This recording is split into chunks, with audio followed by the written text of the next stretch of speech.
तेरना Dental College और Terna Public Charitable Trust के orthodontics विभाग की ओर से आयोजित 27वां Indian Orthodontics Society post graduate convocation 8 से 11 फरवरी तक तेरना डेंटल कॉलेज नेरुल नवी मुंबई में बड़े ही सफलतापूर्वक संपन्न हुआ। कार्यक्रम की मुख्य अतिथि मशहूर अभिनेत्री और भरतनाट्यम नृत्यांगना सुधा चंद्रन थी। तेलंगाना के विधायक डॉक्टर राजेश कुचकुला और तेरना पब्लिक चैरिटेबल ट्रस्ट के कार्यकारी ट्रस्टी मल्हार पाटिल इस कार्यक्रम में विशेष रूप से उपस्थित थे।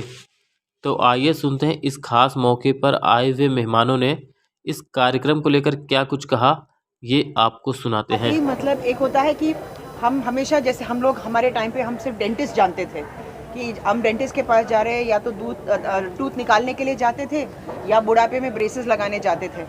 लेकिन अभी समझ में आ रही है ये बात कि इन दोनों के बीच में भी बहुत सारी चीज़ें हैं। अब ये क्या सारी चीज़ें हैं वो ये बताने की कोशिश कर रहे थे कि आपके कुछ करेक्टिव, जैसे हमारे दांत जो आड़े टेढ़े होते हैं उसको हम करेक्ट करना चाहते हैं। बिकॉज अगर आज के तारीख में हम देखें, हर कोई चाहता है कि वो खूबसूरत दिखे, और मेरा यही मानना है कि एक आपकी आंखें और दूसरा आपका स्माइल, ये सबसे अहम चीज़ होती है किसी भी पर्सन को आपकी तरफ आकर्षित करने के लिए। यहाँ आकर मुझे बहुत अच्छा लगा, काफ़ी जानकारियाँ मिली, क्योंकि मुझे याद है कि जब मैं बच्ची थी तो चॉकलेट्स खाने की वजह से मैं जाती थी, और एक्सट्रैक्शन के बाद आइसक्रीम मुझे मिलता था खाने को, ये मेरे लिए खुशी की बात थी। पर जो दर्द वहाँ होता था उसके बाद वो नानी याद आ जाती थी। पर अब वो प्रोसीजर्स चेंज हो गए हैं, अब हमको पता ही नहीं चलता, क्योंकि डॉक्टर्स के साथ एक पेशेंट का जो रिश्ता बना है वो इतना फ्रेंडली हो गया है कि बाकी दुनिया भर की चीज़ें बात करते रहते और फिर बोलते दांत निकल गया, ये देखिए, हाँ आपका रूट कनाल हो गया है, आप जाइए। सो ये एक फ्रेंडली क्या बोलते हैं, इंटरेक्शन हो गया है पेशेंट और डॉक्टर के बीच में, ये बहुत ज़रूरी है। और मैं चाहती हूँ कि और बच्चे आए डेंटिस्ट्री में, बिकॉज हम चाहते हैं एक अवेयरनेस, जैसे हमको ये अवेयरनेस से हम बहुत दूर रहे हैं। हमको ये नहीं पता था, जब दांत में दर्द होता था तो नानी या दादी बोलती थी बेटा वो क्लव ऑयल लगा लो, हाँ वो चला जाएगा। अरे कहाँ चला जाता है, पहले 3 महीने तक चला जाता है, उसके बाद। तो ये एक अवेयरनेस बहुत ज़रूरी है। जैसे हम डॉक्टर्स के पास जाते हैं हर 3 महीने, हर 6 महीने के बाद अपना चेकअप करने के लिए, बेहद ज़रूरी है कि हम भी हर बार जाके हमारे जो डॉक्टर्स हैं अपने डेंटल अवेयरनेस है उस पर थोड़ा सा हमें ध्यान देना पड़ेगा। This is very important. ये एक मैसेज आज इन सारे बड़े बड़े शख्स बैठे हैं, तो उनसे मैं काफ़ी जानकारियाँ मैंने हासिल की है, और जितना हो सके मैं अपने दोस्तों को या अपने दोस्तों के बच्चों को ये डेफिनेटली मैं ये जानकारियाँ देना चाहूँगी। 2000 से ऊपर बच्चे लोग इधर पार्टिसिपेट कर रहे हैं, और ये 4 दिन का प्रोग्राम है।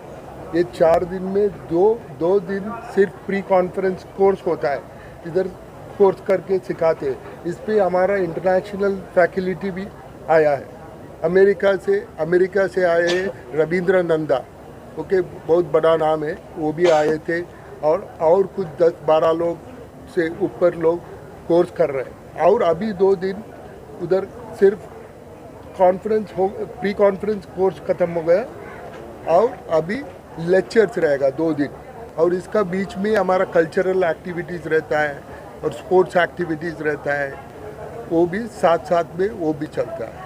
एक इम्पॉर्टेंट बात ये भी कहना चाहते, जो इक्विपमेंट्स होते हैं वो फॉरेन से लेके आते थे, खरीदते थे, पर अब यही चीज़ें हिंदुस्तान में बनने लगी है। So this is like make in India. So ये एक बहुत इम्पॉर्टेंट एक ब्रेक थ्रू है, क्योंकि वहाँ से चीज़ों को मंगवाना बहुत एक्सपेंसिव होते थे। अब यही चीज़ें जब हिंदुस्तान में बनने लगी है तो ये एक बहुत बड़ी उपलब्धि है हिंदुस्तान के लिए। तो यस, इस पॉइंट ऑफ व्यू से गवर्नमेंट डेफिनेटली हेल्प है डेंटल स्फीयर में।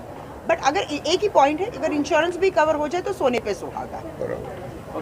गवर्नमेंट से मैं ये कहना चाहती हूँ, बिकॉज जब भी हम जाते हैं, एज अ कॉमन मैन मैं बात कर रही हूँ, जब हम जाते तो कई बार ऐसा लगता है कि थोड़ा सा एक्सपेंसिव है, जिसकी वजह से हम चीज़ों को पोस्टपोन करते हैं।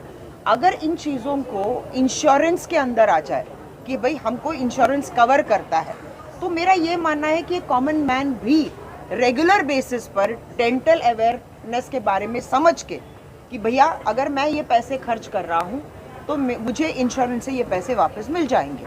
तो ये एक प्रस्ताव, अगर मैंने इनसे वही मैं बात कर रही थी कि अगर ये प्रस्ताव गवर्नमेंट में रखा जाए और अभी अगर ये पास हो तो ये हम सब कॉमन लोगों के लिए बहुत ही एक बेटर प्रपोजल रहे। ज़्यादा युवा इसमें तैयारियां तो जैसे इन्होंने कहा कि 5 साल का तो आपका एक पहले जो आपके 5 साल है, फिर अगर आपका एक डिग्री कोर्स है, उसके बाद मास्टर करने के लिए आपके 3 साल लगते हैं।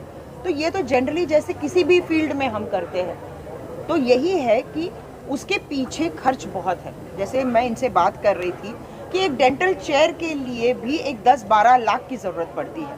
तो ये इतना इजी इन्वेस्टमेंट नहीं है कॉमन मैन के लिए।